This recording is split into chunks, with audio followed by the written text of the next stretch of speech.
Olá, meu nome é Orlando Nussi e é uma grande alegria estar aqui compartilhando algumas experiências com os nossos irmãos do Reencontro. Agradeço de coração essa possibilidade da gente estar entrando no lar de cada companheiro, de cada amigo, de cada família. E hoje eu trouxe o tema aqui, relacionamento familiar. Mas antes, para quem ainda não me conhece, né? Eu já disse, meu nome é Orlando Nussi e eu coleciono pequenas histórias e aí uma vez por ano eu lanço um livro. Estou agora completando nesse ano de 2021 20 anos desse projeto. É um trabalho que a gente coleciona essas histórias, prepara o livro e oferece para as pessoas. E os recursos desses livros a gente acaba trabalhando, ou seja, aplicando em projetos sociais que nós temos, tá? Então, o tema de hoje apresentado vai ser relacionamento familiar. E aí, eu inicio aqui falando um pouco sobre o ângulo espírita, né? Porque nós percebemos que a família, ela é um grupo de espíritos ligados por desajustes e necessidades, né? Ou necessidades de aprimoramento. A família é um laboratório de experiências reparadoras. Importante, a família, ela deve ser valorizada. Afinal, ela é o nosso primeiro núcleo social e espiritual. E nesse tempo de pandemia, o desafio ficou ainda maior, porque praticamente todos nós temos que conviver num espaço muito pequeno e por isso, o que acontece? Muitos não aguentam e às vezes os casais se separam, não é? Porque a família se desestabiliza. E aí, uma perguntinha pra gente, né? Nós damos, eu estou falando porque me incluo, nós damos o devido valor à nossa família? Nós gostamos dos momentos de intimidade em família? Então fica para a gente fazer uma reflexão. Mas nessa palestra de hoje, como o nosso tempo é muito curto, a gente vai procurar fazer ela de uma forma mais dinâmica possível. Nós vamos rechear essa palestra com algumas histórias que certamente nos ajudarão a compreender melhor. Porque vendo assim de uma outra forma, de um outro ângulo, para tratar um assunto, certamente vai contribuir, as histórias vão contribuir para que possamos fazer a nossa reflexão também. E aí eu separei algumas aqui para a gente poder estar falando, elas são referentes a esse tema mesmo. E aí, primeiro, será que nós estamos dando a merecida atenção para os nossos filhos? Talvez nós estejamos tão envolvidos com o trabalho que esquecemos de dar o carinho merecido, como mostram as histórias, né? E aí eu separei aqui algumas histórias, vou contar agora para vocês aqui uma história que eu gosto muito, está no volume número 1 dessa coleção e chama-se Qual é o Preço? Ela conta que um homem, chegando em casa, foi até o quarto de seu filho de 11 anos e percebendo lá que ele estava muito diferente ultimamente, então resolveu ter um diálogo com o filho e perguntou: filho, eu estou reparando, estou notando que você está muito diferente ultimamente. Está acontecendo alguma coisa? E aí o filho: não, pai, não é nada. Não, filho, mas pode contar, eu sou seu amigo. Antes de ser seu pai, me considere um amigo, pode me contar. E aí o filho então ficou pensando, falou assim: bom, papai, então eu queria saber quanto é que o senhor ganha. O homem ficou muito bravo, falou assim: onde já se viu? Perguntaram o quanto que um pai ganha. Nem sua mãe sabe quanto que eu ganho. Isso é um absurdo. E ele pegou e saiu batendo o pé, pisando firme, bateu a porta e foi dormir. Só que o homem não conseguiu dormir.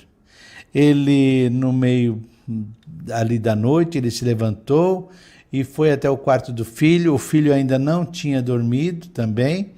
E aí ele chegou para o filho e falou assim, olha filho, eu não sei porquê, não sei porque você quer saber, mas vamos lá, eu ganho R$100 por dia. E aí o menino falou assim, não, então é muito. Quanto o senhor ganha por hora?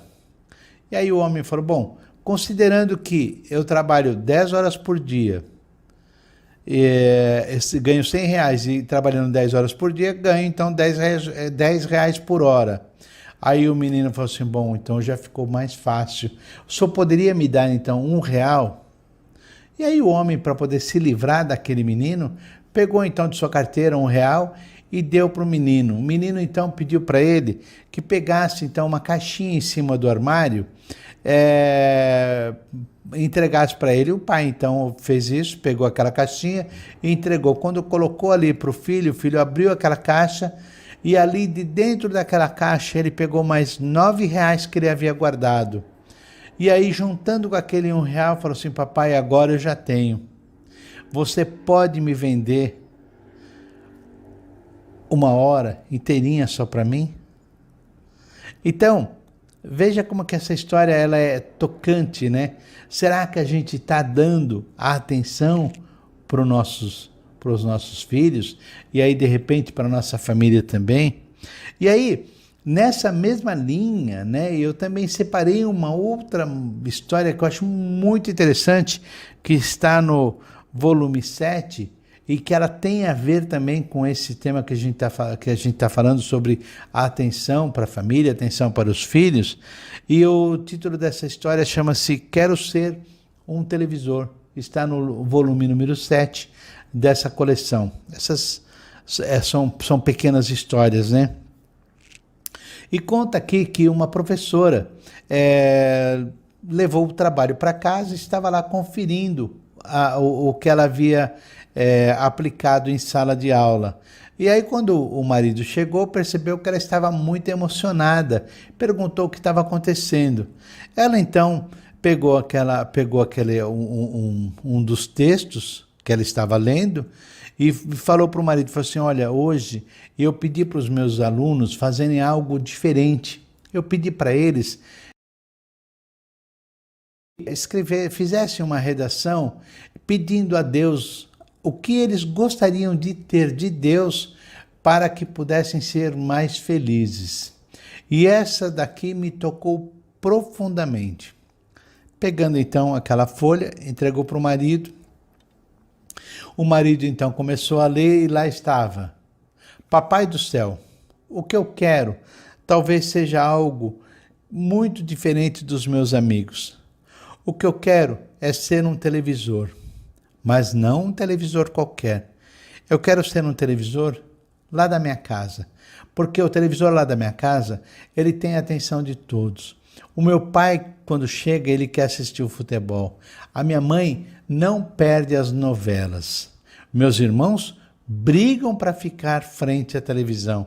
Eu só queria essa atenção.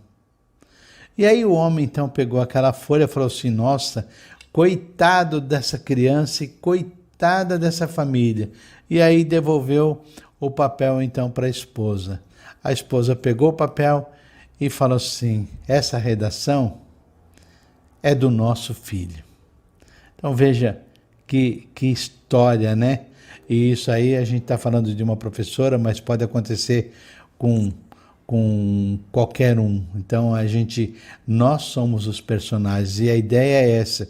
No momento em que a gente se identifica com o personagem de uma história, nós podemos então fazer uma reflexão daquilo que está acontecendo com aqueles personagens acontecendo na vida da gente. Mas vamos lá. Dando aqui uma continuidade, quando nós nos deixamos levar por situações que nos tiram do controle, nos desestabilizam e aí ofendemos aqueles que estão à nossa volta.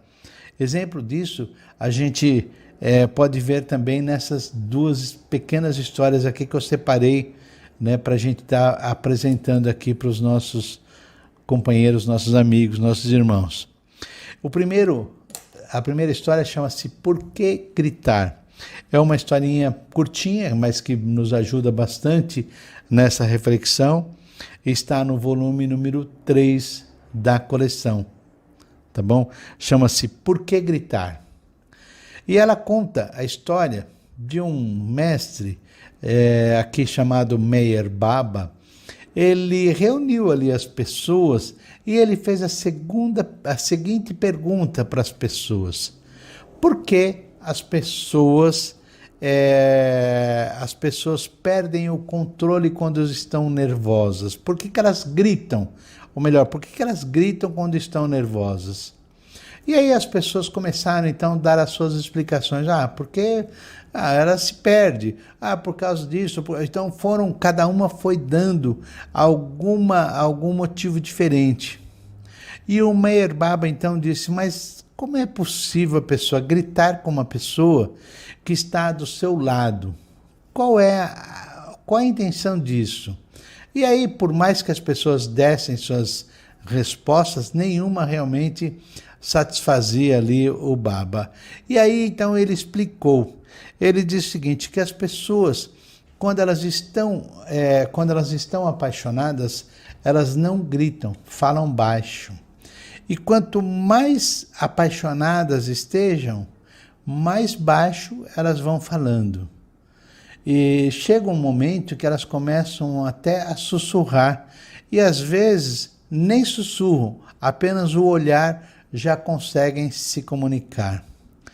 E aí ele diz o seguinte, que quando as pessoas estão irritadas uma com a outra, elas começam a gritar porque os seus corações se distanciam. Eles vão ficando longe um do outro. Então, para compensar essa distância, eles começam a gritar. As pessoas gritam, não é? E aí ele finaliza dizendo o seguinte, que nós temos que tomar muito cuidado, porque pode ser que, se nós permitirmos que os nossos corações se distanciem quando ficamos irritados, eles podem se afastar tanto que jamais conseguirão encontrar o caminho de volta.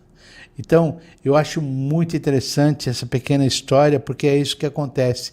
Muitas vezes, aquilo que poderia ser resolvido assim muito tranquilamente, há um caminho que não tem mais volta, porque depois que há a ofensa, aí não adianta pedir desculpas, pedir perdão, né?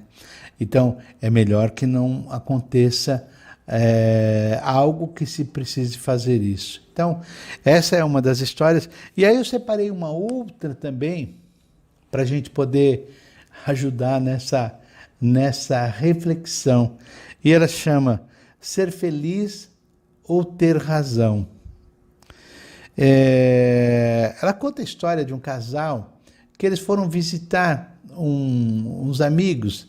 E lembrando que naquela época não tinha ainda o Waze ou o Google Maps, essas coisas todas, né?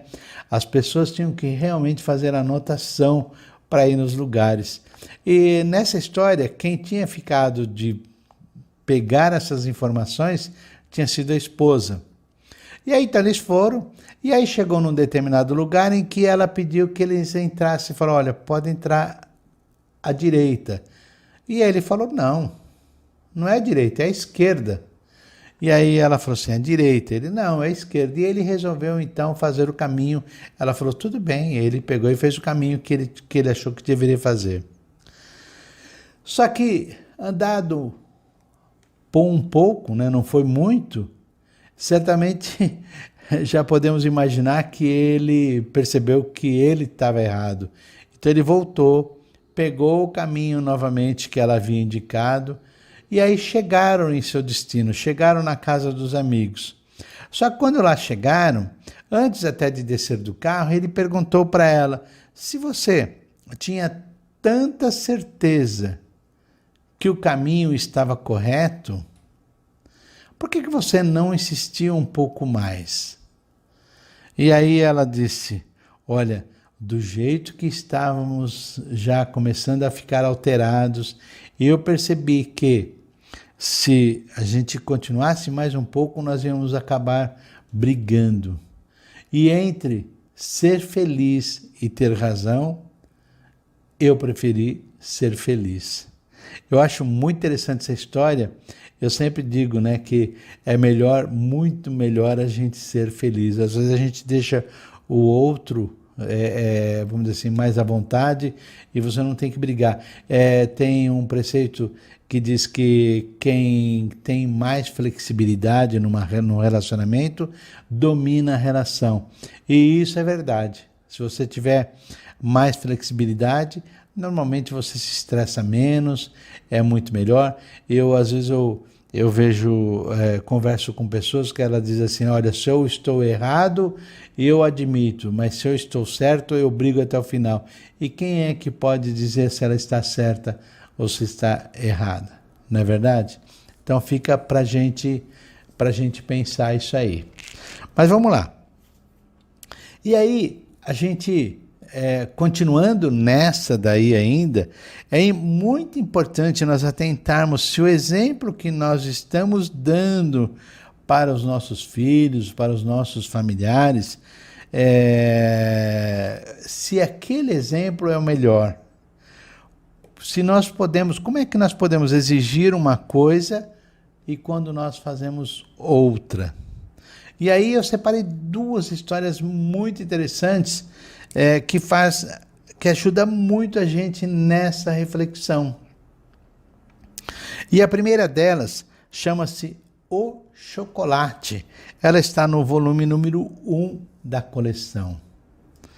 E ela conta aqui que uma mãe, essa história acontece na Índia, né? Ela pedia para o filho não comer chocolate, porque ela achava que aquilo poderia fazer mal para ele. Mas ele não parava, ele comia chocolate e não tinha jeito.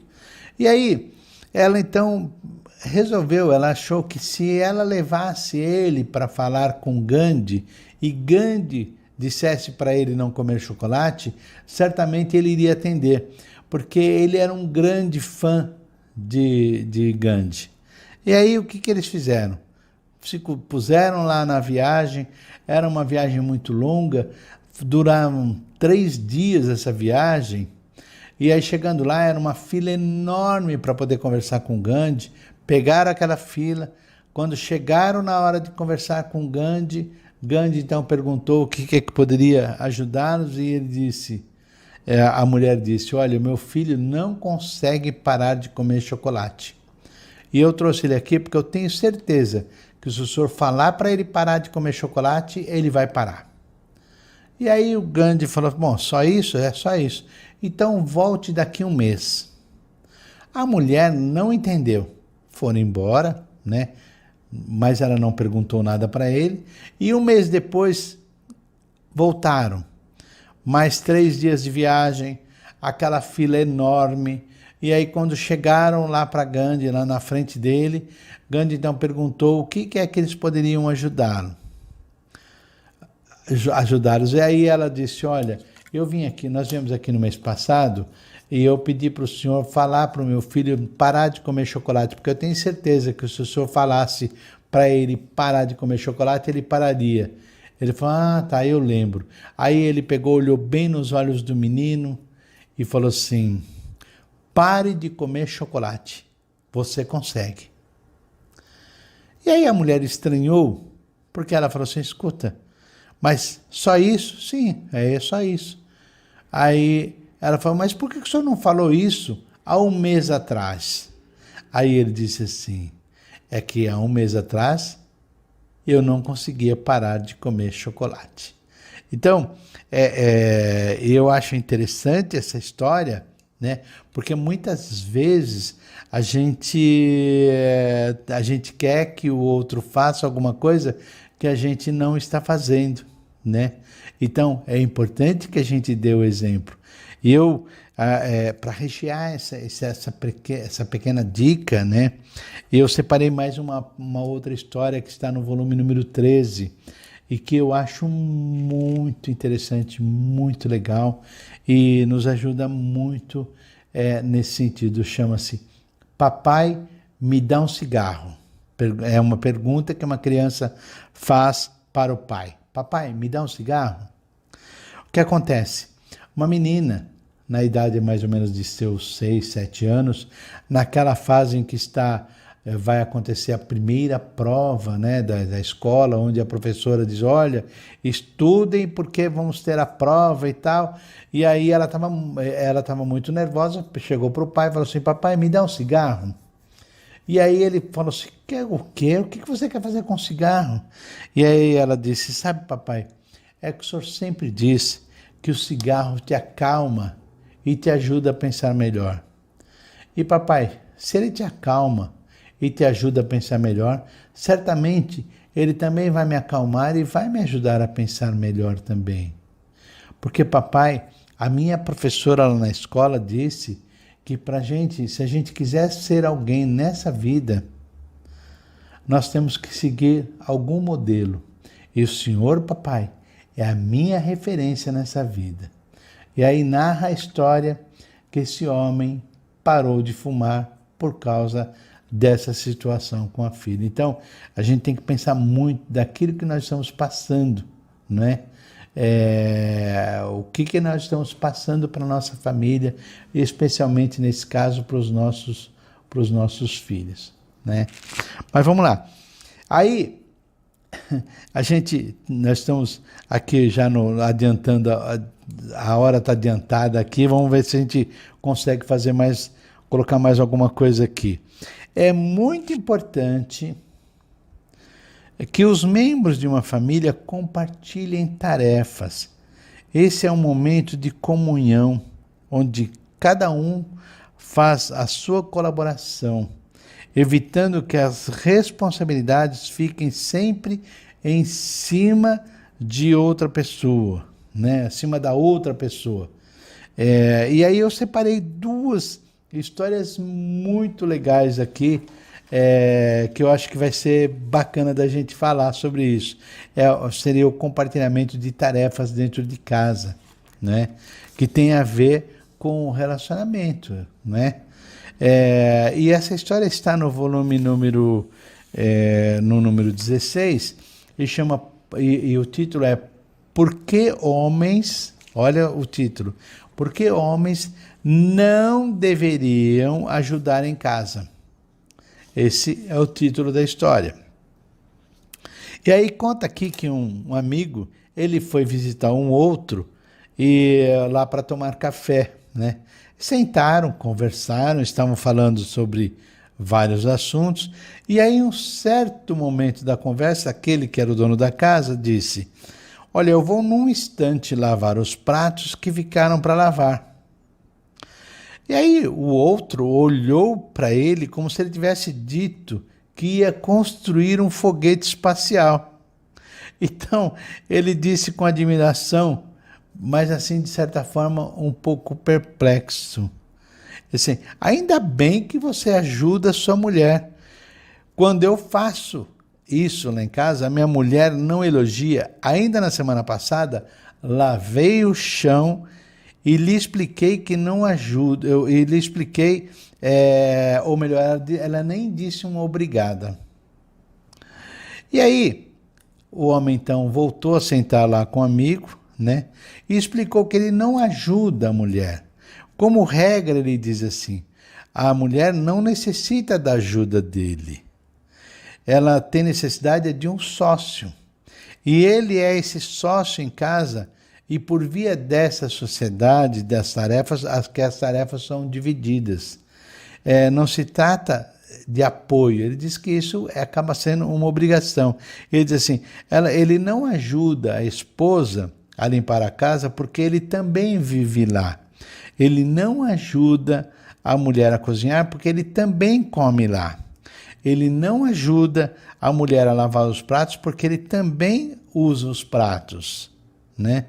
Ele não ajuda a mulher com os filhos porque eles também são filhos dele. E ele não ajuda a mulher a estender e dobrar as roupas porque também é roupa dele e dos filhos. E ele diz assim, eu não sou uma ajuda em casa, sou parte da casa. E no que diz respeito a elogiar, Ele pergunta assim, qual foi a última vez, depois que a mulher acabou de de limpar a casa, que ele fez um elogio para a mulher? E aí fica essa pergunta. Mas um obrigado, ele tem que ser tipo daqueles com entusiasmo, agradecer, elogiar realmente tudo aquilo que ela fez. Então, essa pequena história, ela é muito interessante para a gente poder refletir, ou seja, não é questão de se ajudar em casa, não, é fazer a sua parte, né? Eu vou falar pela nossa experiência aqui em minha casa. Nós estamos sem funcionário trabalhando em casa aqui já desde o ano passado, no início da pandemia.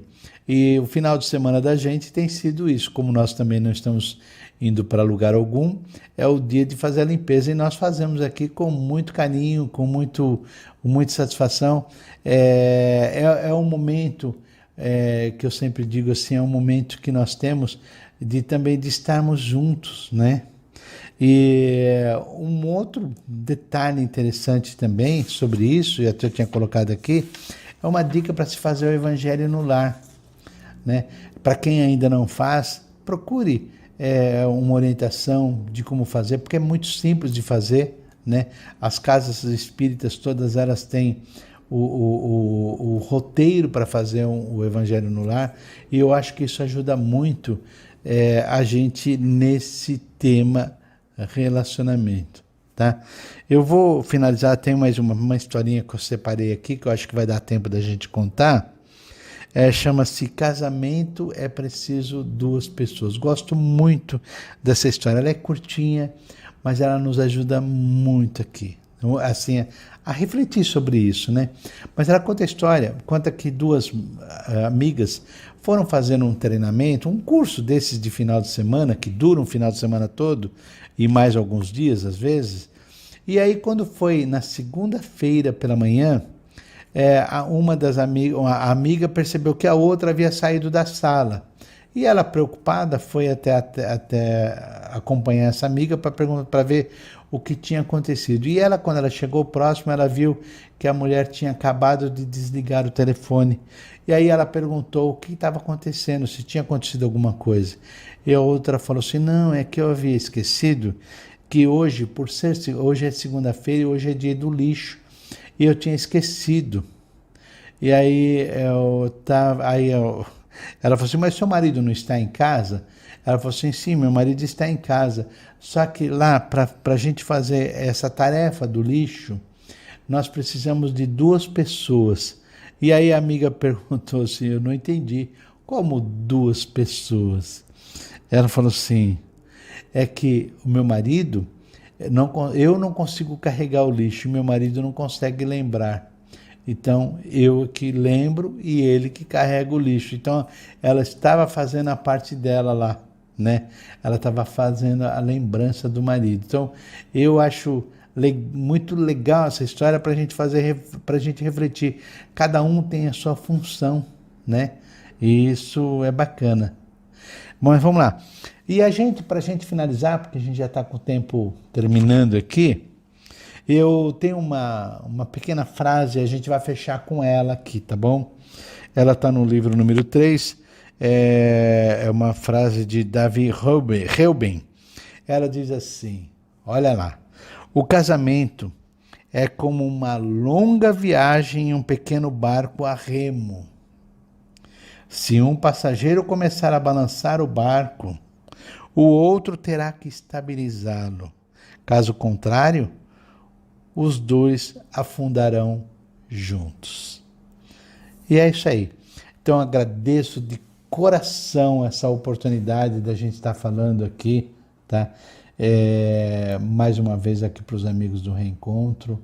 E a gente só deixa aqui a nossa gratidão e na esperança de que logo tudo isso passe e a gente possa fazer as palestras ao vivo e a cores, não é?